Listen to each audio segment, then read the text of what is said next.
It's been a while since I've reviewed some higher end Simgot IEMs, and I've been absolutely thrilled to have spent some time with these. In fact, I've had these on my desk for some time, but I have been putting this review off because I've genuinely wanted to spend a lot more time with it before coming out with this review, of course.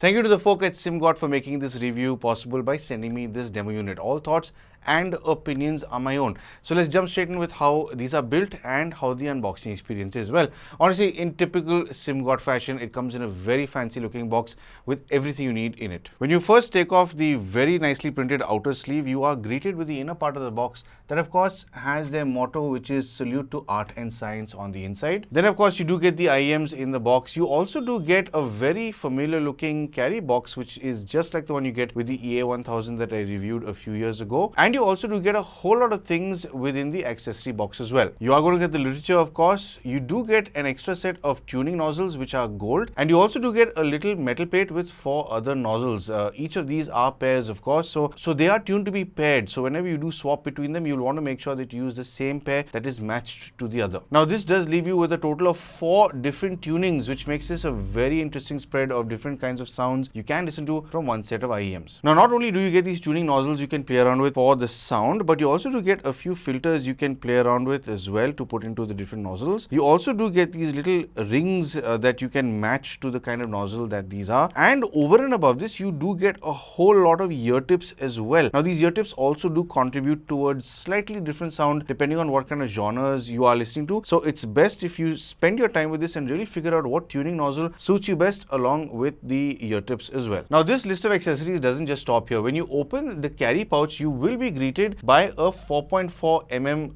jack. So you can use this also as a balanced output. So moving on to the cable, you get a very good looking cable. I think this might be the best quality I've seen come out of Simgot from all the IEMs that I've reviewed of theirs, of course. This cable does have a 0.78 mm termination where it connects to the IEMs, and the other side can be changed between the 3.5 mm and the 4.4 balanced as well. So it does give you a very good balance between, of course, what you want to pair this with your balanced DAC, or if you don't have one, you can just use a 3.5 with another dongle DAC or your desktop setup. Now, one thing that I found that I'm not too happy with this setup is that I have paired this with the RZ550 from Rose's Elsa. Now, this is the only balanced dongle DAC I have right now that I can test these with. So I have plugged in the 4.4 on one side and the 3.5 on the other. And one thing I found is when I plug into the 3.5, the latch it has between cable and the 3.5 mm jack is pretty solid. So when I pull it out from the section that is connected to the cable, it pops out, which is all well and good. That's a pretty good connect. But when I pop it into the 4.4, I found that if I pull it out, it's not a secure enough connection. So the 4.4 cable stays lodged in the DAC amp, whereas the cable does pop off and is it doesn't lock on as firmly as it does with the 3.5 mm. So part of me is hoping that they work on this and make a slightly better secure fit so something like this doesn't happen, because this could lead to some accidents happening. You don't want to lose your dongle DAC, of course, if you are on the move as well. Moving on to the IEMs themselves, well, honestly, this is genuinely a beautiful looking set of IEMs. Simgot has never got it wrong with design as far as I'm concerned. They really have made a very gorgeous looking set of IEMs, but here's where my problem lies. They are still sticking to this chrome-like finish, and as nice as it looks in photographs or in camera and so on, when you use these on a daily basis, they tend to pick up a lot of fingerprints or grease marks from your fingers or from your ear, and it's not a very nice looking set of IEMs to keep interacting with through the day if you're somebody who's very picky about grease marks. Now, the thing is, I would have been perfectly fine with this if it had a different sort of look and finish to it, but it's so sort of mirror-like that it just looks, it kind of looks a bit messy. But what's really gorgeous about this is if you look at the default nozzles that come with this, it is some sort of a heated titanium nozzle, and it looks absolutely stunning. This is what I've seen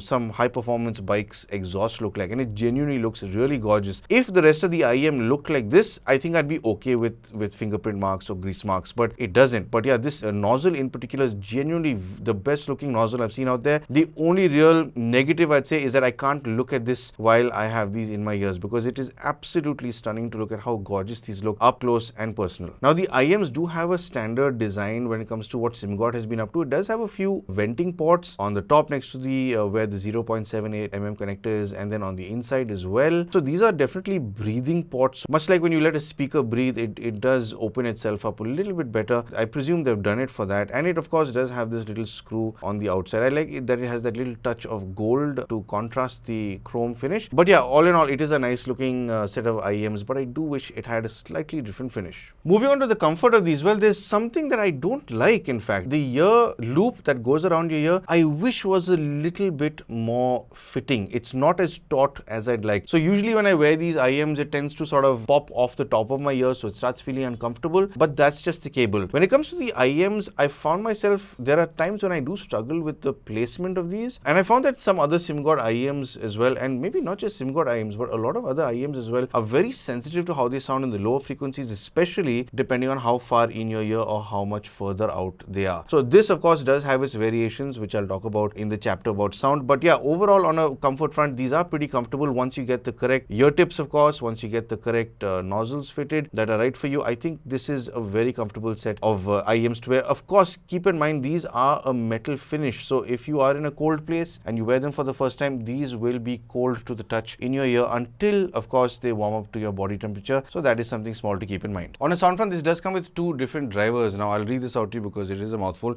You do get a 12.5 mm planar magnetic driver and a multi-layered piezoelectric ceramic driver. So this does handle itself a little bit differently compared to a single dynamic driver. Of course, it's got a very easy to drive low resistance of just 14 ohms. So what I've been driving with it has been definitely overpowered. I've got good headroom there, and this has got a pretty cool, terrific frequency response of 8 Hz all the way up to 40,000 Hz, which is quite sensational. Now the thing is, when it comes to the volume of this, I have paired this with the, like I did mention, Rose's Elsa RZ550. This is the one balanced DAC amp that I do have, and this thing is pushes out a lot of power, especially for the balance. So I have not found myself going beyond 25-30% much. But having said that, pushing over to about 35-40%, this thing does open up very well. It does sound like a lot of fun at about 35-40% volume, but it does get a little loud for me in that region. I just hover around there for a few tracks for a little bit and then come back down to about maybe 35%. So, I mean, if you intend on preserving your hearing, avoid spending time with this over 45% volume over prolonged periods of time, of course. Moving on to its overall staging. Staging, I must say, I mean, it's a higher end set of IEMs from Simgot. It definitely stages much better than its more affordable stuff, say in the sub 5,000 region, EW200s and all that sort of stuff. As much as I like those, I mean, it's not even fair to compare that with this, but this has a very good sort of stage, nice wide stage, horizontal one, and a very slight vertical as well. And by vertical, I mean a lot of stuff exists above my ears, not so much in the phantom channel. I think it's kind of like triangular, where it narrows itself down to a phantom channel. I have not heard too much stuff here vertically, but I do hear stuff over here.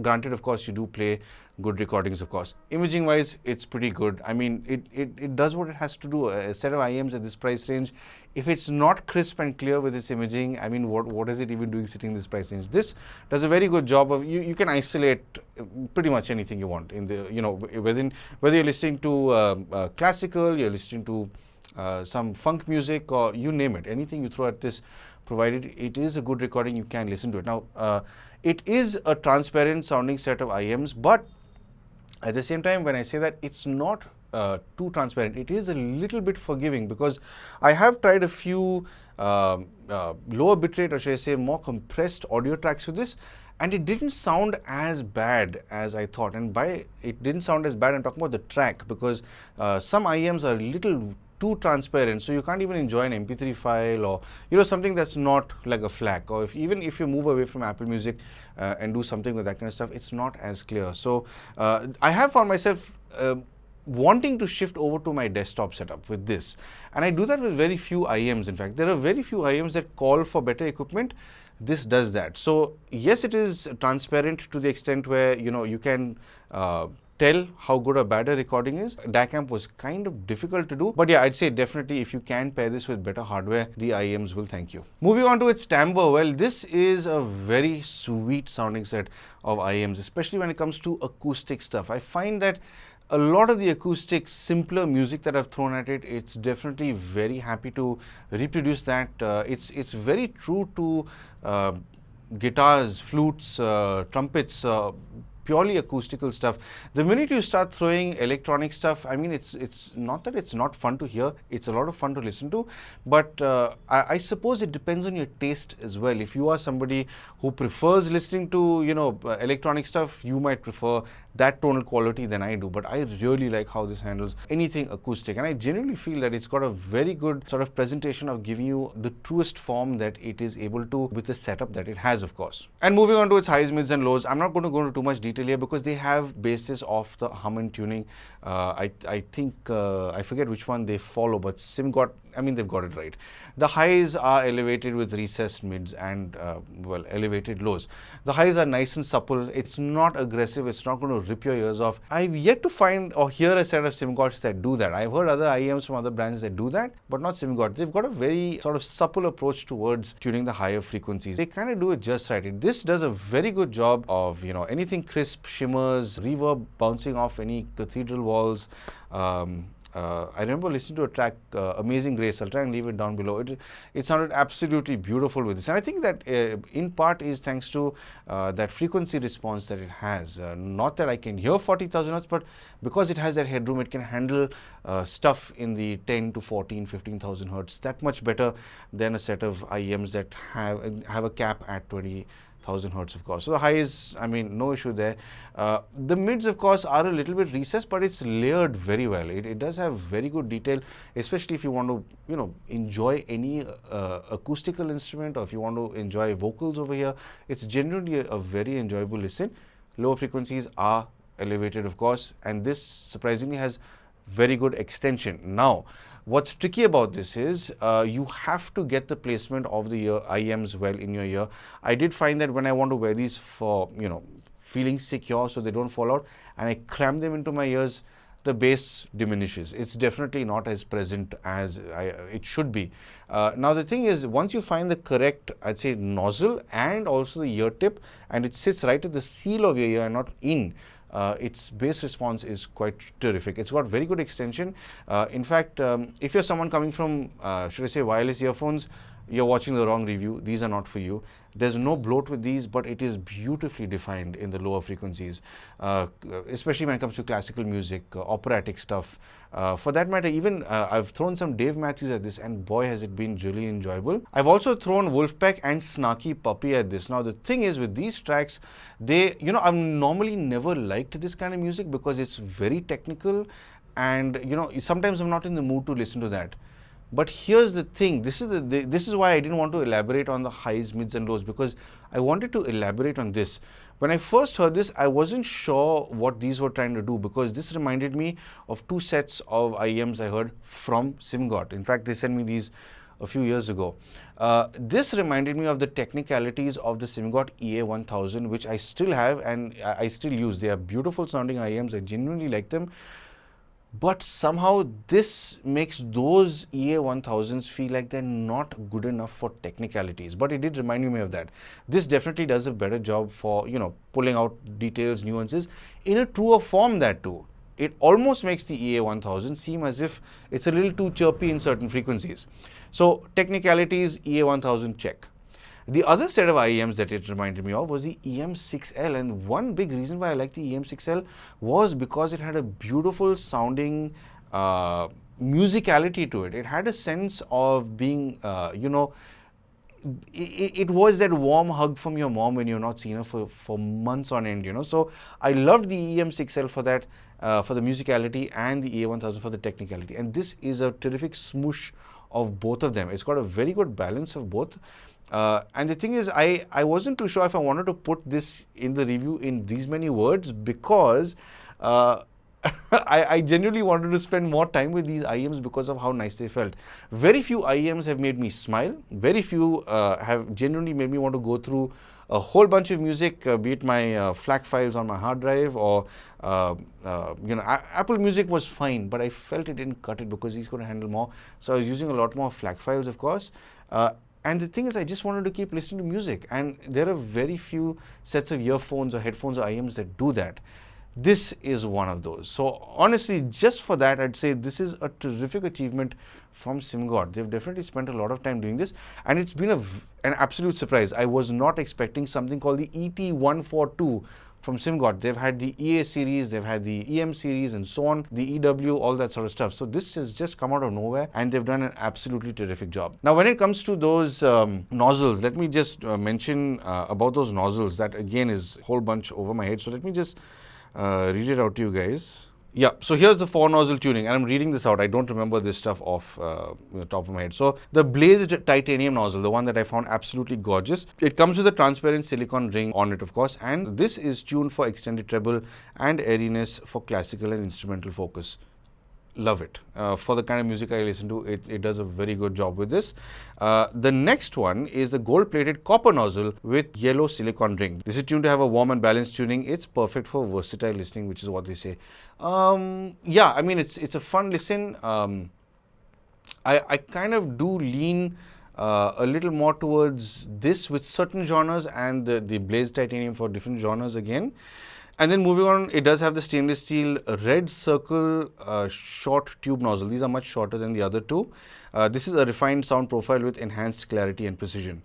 I didn't like this too much because when it came to these IEMs, I'm not looking for more clarity. They have enough clarity and detail. So if you're somebody who's, a very critical listener, fine, throw these nozzles on. But for the kind of stuff or the listening that I was doing, I didn't like these. I would just want to enjoy these for the music. A lot of people tend to forget to enjoy the music, and this really does do that. And then, of course, you get the last and final, the stainless steel black circle short tube nozzle. So the black silicone ring, smooth and dynamic tuning with a balanced response across the frequency. So this is kind of a more balanced approach, and I did like it. It definitely sounds nicer of the two shorter nozzles. And I can say these three can be swapped between different genres, of course. But I'd say I spend a lot more time with the blazed titanium and the gold ones. These, I think, worked better with the genres of music that I like. And yeah, all in all, man, this has just been an enjoyable set to listen to. I've genuinely not wanted to come out with this review as soon as I have. I wanted to spend a lot more time with it, but I can't. I mean, it doesn't make sense to keep, listening to these and putting the review off at the same time. So, I mean, if you are somebody who has the budget for this and you want just to enjoy your music with a good amount of musicality and a good balance of, the technical stuff and the musical stuff, I think this is a great set of IEMs to go for. It's genuinely, it's been very impressive because it's got a terrific balance between the two. Usually IEMs is, they're too warm sounding or, that kind of stuff. And then you have to forego the technicalities of it. Or you have something that's too technical and there's no warmth. This is not exactly a warm sounding set of IEMs, but it somehow has the body and a sense of warmth when it comes to its overall musicality, which is why I think they've hit the nail on the head with this. So anyway, if you do want to buy these, moving on to the price, you can buy these online. I'll try and leave the link down below, of course, I'll provide them. You can get these abroad for about $220, around about that range. And if you are buying it here in India, it should set you back around 20,000 rupees, depending on if anyone's got sales and all. But yeah, I mean, is it worth it at this price? Well, honestly, the other set of IEMs that I've had at this price, I do have a set of Rose's Elsa or Rose Techniques. I do have the EA1000, which I absolutely adore. As much as I like all of these IEMs in this price range, I'd say that the ET142 does sit a step above these because of everything it's able to do. It's a much newer set of IEMs. Simgot has definitely put in a lot of R&D towards these IEMs, of course. So, I mean, they've done their research, man. Like they say, what do they say? A salute to what? Like their motto says, salute to art and science. So, I think they definitely do a lot of their research and they do it well. So, I mean, there you have it. That's the ET142. That's my review on it. I don't think it's the quickest review I've done here, but I do hope that it's given you a better understanding for these IEMs. And I do hope that it helped you make some sort of purchase decision. And of course, if you would like to support the channel, I'm sure you know exactly how to. But of course, thank you for tuning in for some sound advice.